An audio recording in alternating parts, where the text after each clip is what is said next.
Vamos a abrir un poquito el debate. Tenemos con nosotros al doctor Eduardo Barcesat. Doctor, bienvenido de vuelta. Bueno, y escuchamos con atención su opinión. Bueno, yo creo que el procedimiento seguido es impropio. El procedimiento propio es el que marca el 99, inciso cuarto, y que está regulado además por un decreto del año 2003, el decreto 222 del presidente Kirchner, que establece que previo al envío de los pliegos de los candidatos al Senado de la Nación para lograr el acuerdo con 2/3 de los votos de los senadores presentes, la sociedad civil puede, a través de sus organizaciones, expresarse respecto de estos méritos, ya sea avalando las candidaturas o introduciendo impugnaciones. Luego el Senado interviene, presta el acuerdo, si es el caso, y después el decreto del Poder Ejecutivo de designación. Y todo esto se podría haber hecho simplemente con el mecanismo de convocar a sesiones extraordinarias al Congreso de la Nación, que está en perfectas condiciones de hacerlo, primero por la habilitación constitucional y más luego porque todos los legisladores, los nuevos legisladores, han asumido ya su cargo, han prestado el juramento de ley, están obligados, por supuesto, si son convocados, y la sesión extraordinaria es puntualmente para el tema que les es remitido por el Poder Ejecutivo. De modo que no había nada que se saliera de órbita o que pudiera aparejar otro tipo de consecuencias. Yo creo que esta es la mala costumbre que ya acreditó en el gobierno de la ciudad de Buenos Aires el ingeniero Macri, de valerse excesivamente de los mecanismos de excepcionalidad. Me refiero al veto de leyes, que protagonizó más de 100 vetos, y al mecanismo de los decretos de necesidad y urgencia. Una pregunta concreta. El artículo 99, inciso 19, donde habla de aquellos empleos que necesiten acuerdo del Senado. Para usted, ¿se refieren también a jueces? Porque entiendo que Raúl Alfonsín lo utilizó para el nombramiento de jueces federales, si no tengo mal de antecedente. ¿Incluye jueces o ministros de la Corte o no debería? No debe incluirlo. Yo no registro el precedente del doctor Alfonsín, no lo niego, pero digo que no lo registro. Creo que se empleó una sola vez en la vida institucional argentina, que fue al comienzo de la organización, cuando no estaba el Senado constituido, el presidente Mitre designa en comisión a 2 ministros de la Corte. Pero, repito, la cláusula excelsa, digamos, de integración del Poder Judicial es desde el 99, inciso cuarto, y es este mecanismo que acabamos de referir. Ahora, que esto esté previsto en la Constitución para diplomáticos, para militares, para nombramientos de periodos breves, transitorios, sí, lo está. Pero en la órbita del Poder Ejecutivo. Un director del Banco Central, por ejemplo. Está en la órbita del Poder Ejecutivo, claro, ninguna duda. Pero para un cargo que en el texto histórico de la Constitución está previsto como vitalicio. Ahora, fijado un límite de 75 años, pero con posibilidad de acuerdos complementarios renovables de 5 años cada uno. Bueno, para eso me parece que no se puede hacer un nombramiento en comisión y que además condiciona a los que han sido nombrados bajo este mecanismo. Es decir, pareciera que, porque el primer artículo establece que cesa la comisión el 30 de noviembre del 2016. Mientras tanto, el artículo 2 dice que se mandarán los pliegos al Senado. Es un poquito autocontradictorio el texto del decreto, pero diría que es una capiti diminutio, es decir, una afectación, ingresar a un cargo que es la cabeza del Poder Judicial, bajo el condicionamiento de que puede ser nombrado y removido por un decreto sin otro mecanismo. Eso le quería preguntar, doctor, si fueron puestos por decreto, ¿pueden ser sacados por decreto? Y bueno, sí, ¿qué independencia porque le otorga están en un juez? comisión. Por eso mismo decimos que es un mal precedente y que afecta, me parece, la dignidad del cargo y consecuentemente de aquellos que han aceptado en estas condiciones ejercer la magistratura al nivel de la Corte Suprema de Justicia. Doctor, a mí no me gusta ese sistema, me parece un grave error jurídico y político, no lo quiero dejar clarísimo, lo rechazo totalmente.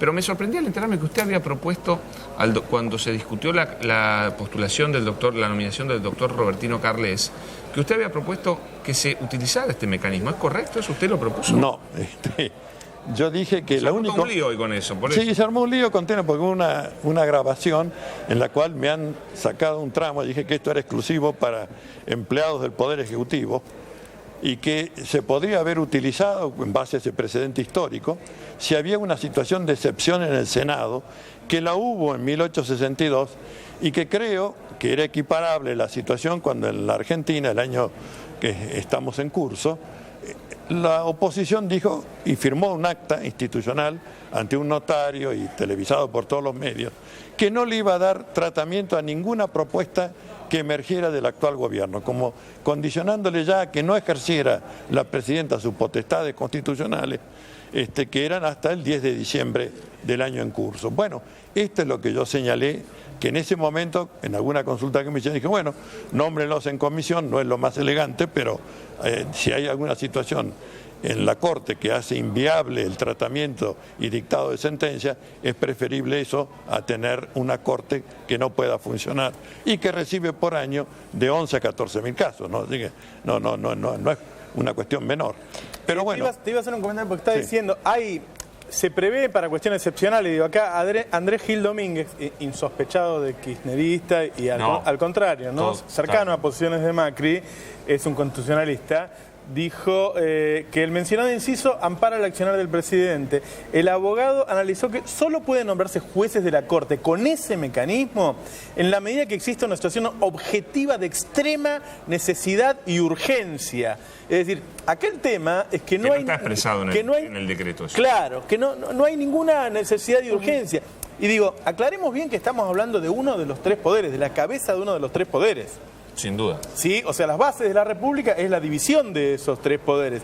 Y la verdad es que si hay una de las cosas que se le ha criticado al gobierno anterior, y en algunos casos con justicia, ¿sí? Es meterse con la justicia. Mirá, ¿cómo meterte arriba de todo? ¿Cómo meterte justamente en la Corte? Que son los que deciden todo. Cualquier caso, ¿no? Termina siempre en la Corte, es un embudo. La ley de subrogancias del gobierno kirchnerista, que fue declarada, creo yo, correctamente por la Corte como inconstitucional, convertía a un tipo que iba caminando por la calle de un día para otro en juez de cualquier juzgado de la República Argentina. Esto es peor, porque a cualquier tipo que va caminando por la calle lo convierte en ministro de la Corte. Claro, porque entonces, yo digo, muy fuerte. Porque, a mí me parece mal el que está analizando si los tipos son buenos, aptos o excelentes. Esta no es la cuestión. Digo, si vos necesitas una mayoría especial para nombrar un juez de la Corte, el 66% de la Cámara, es porque estás hablando de algo muy importante. ¿Cómo vas a reemplazar ese 66% por una persona más allá de que sea el presidente de la Nación? Sí, que a él le parece que ellos... Bueno, que tienen todas las cualidades para ocupar ese lugar. Vos sabés que una de las cosas buenas que ha tenido Mauricio Macri, tanto en la campaña como en estos primeros días, es que cuando se equivoca, retrocede. Correcto. Sí, lo ha hecho. A mí me parece bien, a mí me parece que podría analizarlo esto, porque además perdió algunos apoyos políticos muy interesantes que lograron los primeros días. Cuando él llama a Massa, a Stolbizer, a Scioli, a los gobernadores, tiene un enorme apoyo político. Fue un muy buen gesto, claro. Y tiene un enorme. Y hoy sale Massa a criticarlo, Stolbizer a criticarlo, los gobernadores a criticarlo. Parte del radicalismo. Porque tiene una gravedad institucional muy fuerte como para no pronunciarse. Entonces, políticamente, cierra más, ir para atrás y, o sea, quedas bien. Es decir, me equivoqué, lo voy a mandar en marzo al Congreso, ¿sí? Porque es cierto, si lo mandás en enero y febrero, abrís extraordinarias te pueden meter otras cosas. No puede. ¿Sí? No puede, no. Bueno, a ver. Es taxativo, lo dice la Constitución. Solamente pueden tratarse aquellos temas que hayan sido incluidos taxativamente en el decreto de convocatoria a sesiones extraordinarias. Con más razón. Por lo cual no había ningún temor. Ahora, yo quiero destacar algo. Si falta gente para la Corte, que falta, porque hoy obviamente que solo pueden aprobar con unanimidad, está el mecanismo de convocar para un caso especial a los presidentes de las cámaras, que ya son jueces. Claro. La diferencia es que ya son jueces. Estos no son jueces. Sí. Estos no son jueces. Doctor, hablemos de los apoyos que recibió esta decisión. Por ejemplo, veíamos al presidente de la Corte Suprema, ahí rodeado de muchos micrófonos, de alguna manera diciendo que eran bienvenidos, de alguna manera dijo que eran bienvenidos los dos propuestos. Los candidatos como candidatos, sí. ¿no? Pero ahora no son candidatos, ya están puestos. Pero él dijo no podemos pronunciarnos sobre el mecanismo de designación porque caeríamos en un eventual prejuzgamiento en caso que hubiera una impugnación judicial, ¿no? Ahora yo le pregunto una cuestión. Muy cuidadoso evadir. No dudo que haya apoyado los nombramientos y los candidatos, pero se ha cuidado muchísimo de no configurar un prejuzgamiento. Y bueno. Mi pregunta es cuál es el mecanismo mecanismo institucional o jurídico para impugnar estas designaciones. Bueno, hay dos. Porque se puede llegar a la Corte y la Corte tiene que fallar sobre sí misma. No, yo diría que hay dos. Uno es el del Congreso de la Nación, que recién podrá ser ejercitado a partir del 1 de marzo del 2016, donde puede anular el envío de los pliegos, no por los pliegos, sino por el mecanismo de este nombramiento de tracto abreviado, por llamarlo de alguna manera. Es decir, de que se critica el procedimiento, no los candidatos. Quiero poner esto bien claro, ¿no? El procedimiento. Y obligar al Poder Ejecutivo a cumplir con los pasos que marca la Constitución, decreto reglamentario, y por lo tanto ahí hacer el trámite perfecto a partir del 1 de marzo. La otra forma es, efectivamente, ya lo ha dicho también Sapsay, mediante un reclamo judicial de ir a una acción de inconstitucionalidad.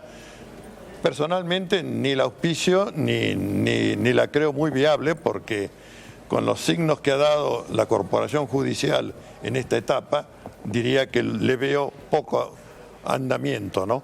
Pero procesalmente ninguna duda que está la factibilidad de hacerlo.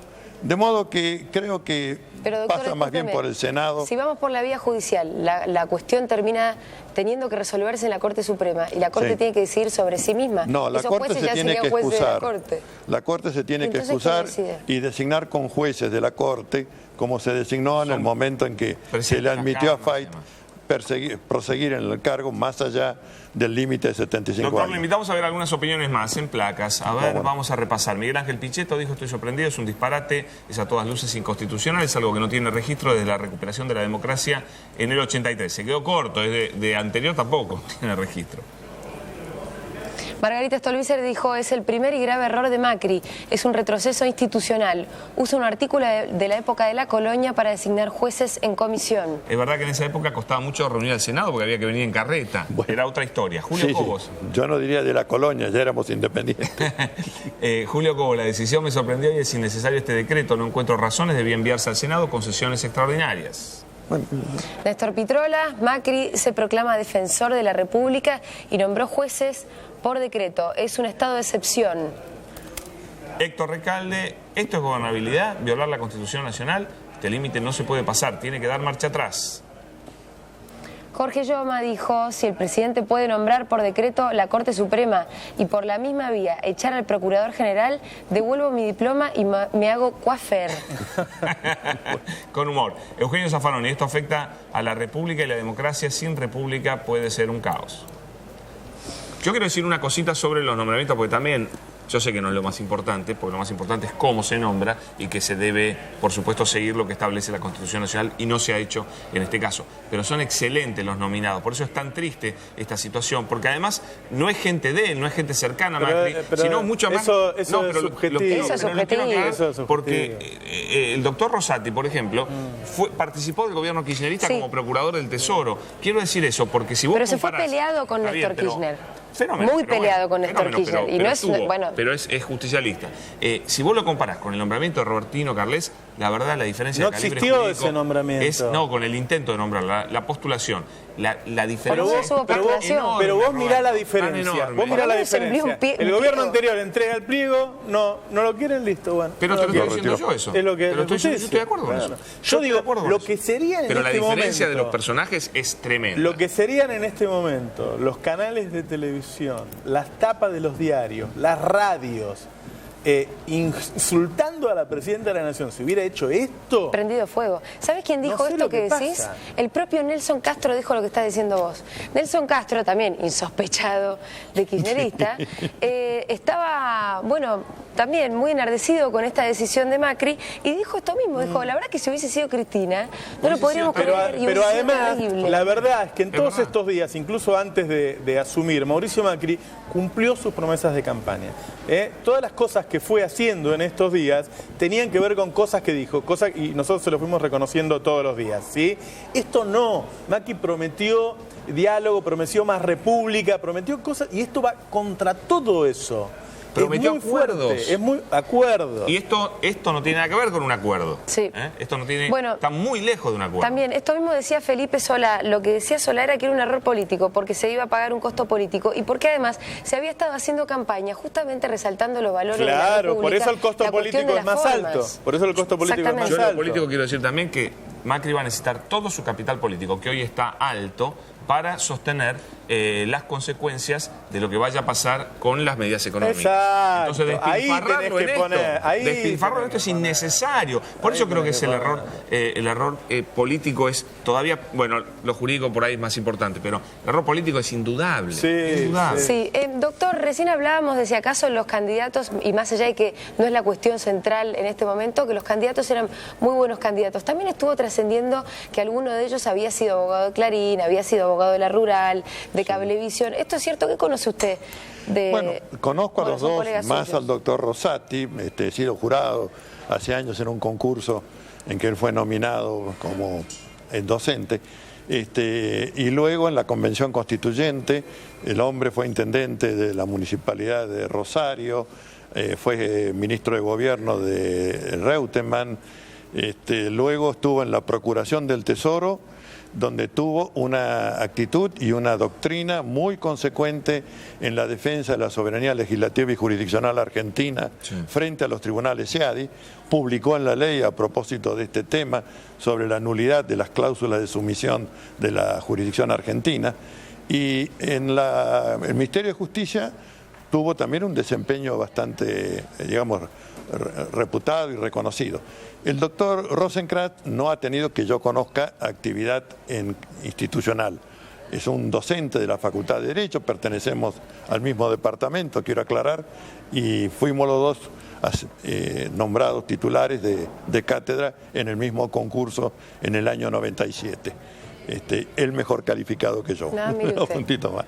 Bueno, de modo que, repito, no hay ningún tema de carencia de antecedentes. Uno podrá opinar en materia de gusto político si está más cercano al nombramiento de Rosati o a la propuesta de Rosenkrantz, pero ninguno de estos argumentos puede mellar los antecedentes académicos que tienen para ocupar cargo, ¿no? Creo que es peligroso pretender ponerle bolilla negra a un abogado por los clientes que tuvo, porque si no tendrían que ir presos todos los abogados penalistas. Yo digo, porque vos lo dijiste, que alguno puede haber trabajado para el Grupo Clarín, la verdad no lo sé ni me consta. Para pensar en la posible independencia... No me parece que sea motivo para dudar de la independencia de un magistrado. Es completamente erróneo eso, porque si no, todos los abogados estarían defendiendo los intereses toda la vida de sus clientes, y eso no es verdad. El abogado defiende al cliente y le cobra una tarifa por eso, y después cuando deja de ser cliente y toma otra actividad, no sigue siendo cliente de esa persona. Me parece que es muy peligroso pensar así. Yo no sé si el doctor Barcesat podría patrocinar a cualquiera. ¿No? Usted no patrocinaría a cualquiera solo porque le paguen. En momentos de excepcionalidad institucional hemos sostenido siempre que no se puede de ninguna manera afectar al abogado por el ejercicio de la defensa, particularmente represaliado político, y esto lo he mantenido como línea de conducta iniciada la transición democrática y en todo momento. No hay descalificaciones por argumentos respecto de la persona o de su actividad profesional. Cada uno tiene la decisión de tomar el caso que quiera y dejar el que no esté de acuerdo con sus convicciones, de manera que no objeto para nada.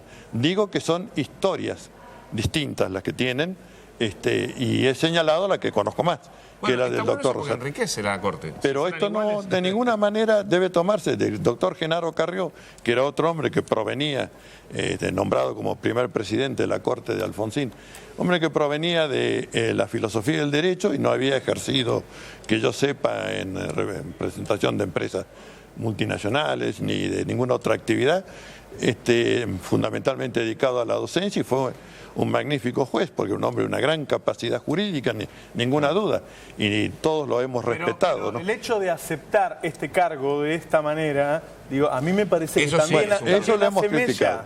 Para mí se mella en ellos dos. Eso sí. Eso lo hemos mencionado. Yo creo que es inmerecido, además para ellos, ¿no? Bueno, muy Muchas bien. gracias, doctor. Gracias a los dos. Y vamos a seguir adelante ahora con el señor Javier Torrente.